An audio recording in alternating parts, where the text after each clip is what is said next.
HTML, CSS এবং bootstrap কোর্সের আজকের এই ভিডিওতে আমরা কথা বলবো হচ্ছে ইনলাইন এলিমেন্টস এবং ব্লক এলিমেন্টস নিয়ে, অর্থাৎ এই দুইটার মানে কি সেটা আমরা বোঝার ট্রাই করব। তো এর আগের ভিডিওতে আমরা দেখেছিলাম কিভাবে লিস্ট ক্রিয়েট করতে হয়। তো লিস্টের মধ্যে আমরা যদি চাই যে একটা লিস্টের আইটেমের মধ্যে যদি আমরা ক্লিক করে অন্য একটা পেজে যেতে চাই, যেমন এখানে যদি আমরা ফেসবুক লিখি, ফেসবুক, এবং এই ফেসবুকটা যদি আমরা ক্লিকেবল করতে চাই সেক্ষেত্রে আমাদের এ ট্যাগ ইউজ করতে হবে, অর্থাৎ অ্যাঙ্কর ট্যাগটাও আমাদের এখানে ইউজ করতে হবে। তো এখানে আমরা লিখবো https facebook.com এবং আমাদের এখানে লিখবো আমরা ফেসবুক, এবং এই ফেসবুক লেখাটা আমরা কেটে দেবো, অর্থাৎ আমরা লিস্ট আইটেম হিসাবে একটা অ্যাঙ্কর ট্যাগ ইনসার্ট করব, তাহলেই আমরা এটা ক্লিক করতে পারবো। এখন যদি আমরা এটা দেখি তাহলে আমরা দেখতে পাচ্ছি যে আমাদের এই facebook.comটা ক্লিকেবল এবং এটাতে ক্লিক করলে আমাদের ফেসবুকে নিয়ে যাচ্ছে। তো এখন আমরা কথা বলবো হচ্ছে ইনলাইন আর ব্লক এলিমেন্টের ক্ষেত্রে। আমরা যদি একটা উদাহরণ দেখতে চাই, আমরা একটা পি ট্যাগ নিব এবং এখানে লিখবো this is a paragraph. Control S press করলে একটা জিনিস আমরা এখানে খেয়াল করব যে আমাদের লাইভ সার্ভারটা চলে গেছে, আমরা এটাতে ক্লোজ করে আবার চালু করব। তো গো লাইভে ক্লিক করার সাথে সাথে আমাদের এই দিস ইজ প্যারাগ্রাফটা কিন্তু চলে এসেছে, এবং এই দিস ইজ প্যারাগ্রাফের ব্যাকগ্রাউন্ডটা কিন্তু আমাদের সবুজ কালারের। তো এটা আমরা একটু চেঞ্জ করে দেব। এটার কারণ হচ্ছে আমরা এখানে আমাদের এই স্টাইল ডট সিএসএস এর মধ্যে এই প্যারাগ্রাফ ট্যাগটার ব্যাকগ্রাউন্ড দিয়ে দিয়েছিলাম, আমরা এটা কেটে দিচ্ছি। তাহলে আমরা দেখতে পাচ্ছি যে এটা একটা প্যারাগ্রাফ ট্যাগ। এখানে যদি আমরা আরেকটা ট্যাগ ইউজ করি তাহলে কি হবে, এখানে আমরা আরেকটা প্যারাগ্রাফ লিখলাম, প্যারাগ্রাফ। এখন যদি কন্ট্রোল এস প্রেস করি এবং আমাদের সাইটটাতে যাই তাহলে আমরা দেখতে পারবো যে এটা কিন্তু নতুন লাইনে শুরু হয়েছে। এটা কেন? কারণ আমরা চাইলে কিন্তু HTML আমাদের এই লেখাটা এইখানে শো করতে পারতো, কিন্তু সে কেন আসলে নিচে নিয়ে এসেছে?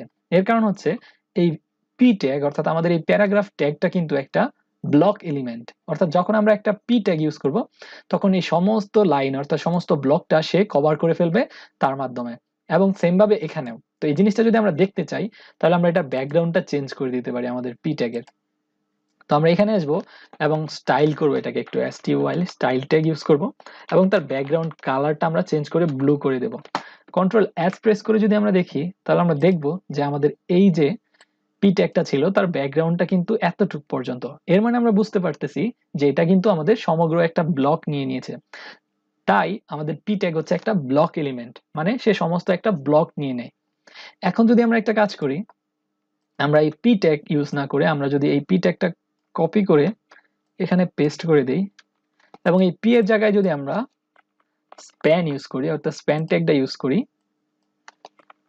তাহলে কি হবে? কন্ট্রোল এস প্রেস করলাম এবং আমরা এখানে দেখতে পাবো যে আমাদের স্প্যান ট্যাগটা কেবলমাত্র আমাদের কিছু অংশ নিয়েছে। তো স্প্যান ট্যাগটা হচ্ছে আমাদের ইনলাইন এলিমেন্টস, অর্থাৎ তার যতটুক জায়গা দরকার সে ততটুক জায়গায় নিবে। আর আমাদের যে পি ট্যাগটা রয়েছে সেটা হচ্ছে একটা ব্লক এলিমেন্ট, মানে সে সমগ্র ব্লক নিয়ে নেয়। সেম ভাবে আমরা ব্লক এলিমেন্ট হিসাবে আমাদের রয়েছে ডিভ, এটা একটা ব্লক এলিমেন্ট। তো আমরা ডিভের মধ্যে যদি কোনো কিছু রাখি সেই ক্ষেত্রে আমাদের এই পুরো ডিভটাই আসলে ব্লক এলিমেন্ট হিসেবে কাজ করবে। তো আমরা যদি এখানে লিখতে চাই যে এই স্প্যান এখানে রাখি, তো এটার ভিতরে স্প্যান এলিমেন্ট দিলাম, তারপর এখানে আমরা যদি স্টাইল ব্যাকগ্রাউন্ড কালার আমরা রেড করে দেই, কন্ট্রোল এস প্রেস করি, তাহলে আমরা একটা চেঞ্জ দেখতে পারবো। আমরা দেখতে পাচ্ছি যে আমাদের স্প্যান এলিমেন্ট অর্থাৎ স্প্যান ট্যাগটা কেবলমাত্র এতটুকু ছিল, যার কারণে তার ব্যাকগ্রাউন্ড হচ্ছে ব্লু, আর আমাদের যে ডিপ ট্যাগ সে কিন্তু সমগ্র ব্লকটা আমাদের দখল করে নিয়েছে। তো HTML এ মেইনলি আমাদের এই জিনিস সম্পর্কে জানা দরকার, HTML এ কোন কোন ট্যাগ আমাদের ব্লক ট্যাগ আর কোন কোন আমাদের ইনলাইন ট্যাগ, এটা আমরা জাস্ট সার্চ করলেই গুগলে পেয়ে যাব। তো মনে রাখার মতো এখানে আমাদের জানা উচিত যে পি ট্যাগ সেটা একটা ব্লক ট্যাগ, আর হচ্ছে ডিপ ট্যাগ আমাদের ব্লক ট্যাগ, আর বাকি অধিকাংশ ট্যাগই আমাদের ইনলাইন ট্যাগ। তো আমরা খেয়াল করে আমরা ইউজ করব কোন জায়গায় কোনটা আমাদের করা দরকার, কারণ যখন আমরা ডিপ ট্যাগ ইউজ করব সেই ক্ষেত্রে কিন্তু আমাদের সমগ্র ব্লকটা সে দখল করে নেবে। Thank you.